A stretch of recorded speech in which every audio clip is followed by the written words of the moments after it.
एक राजा कुछ ब्राह्मणों को लंगर में महल के आंगन में भोजन करा रहा था। राजा का रसोइया खुले आंगन में भोजन पका रहा था। उसी समय एक चील अपने पंजे में एक जिंदा सांप को लेकर राजा के महल के ऊपर से गुजरी। तब पंजों में दबे सांप ने अपनी आत्मरक्षा में चील से बचने के लिए अपने फन से जहर निकाला। तब रसोइया जो लंगर ब्राह्मणों के लिए पका रहा था, उस लंगर में सांप के मुंह से निकली जहर की कुछ बूंदें खाने में गिर गई और किसी को पता नहीं चला। फलस्वरूप वह ब्राह्मण जो भोजन करने आए थे, उन सब की जहरीला खाना खाते ही मौत हो गई।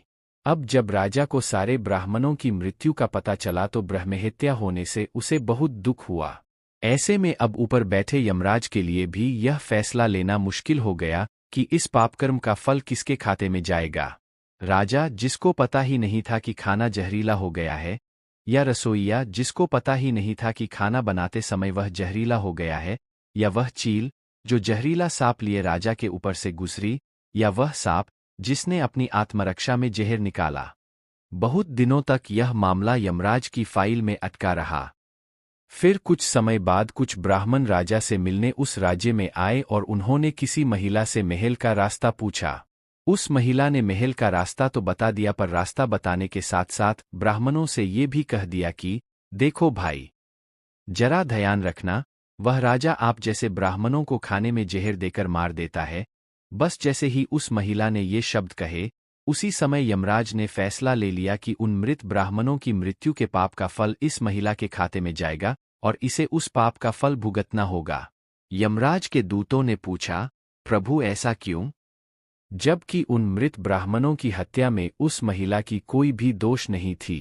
तब यमराज ने कहा कि देखो, जब कोई व्यक्ति पाप करता है तब उसे बड़ा आनंद मिलता है, पर उन मृत ब्राह्मणों की हत्या से ना तो राजा को आनंद मिला, ना ही उस रसोइया को आनंद मिला, ना ही उस सांप को आनंद मिला, और ना ही उस चील को आनंद मिला।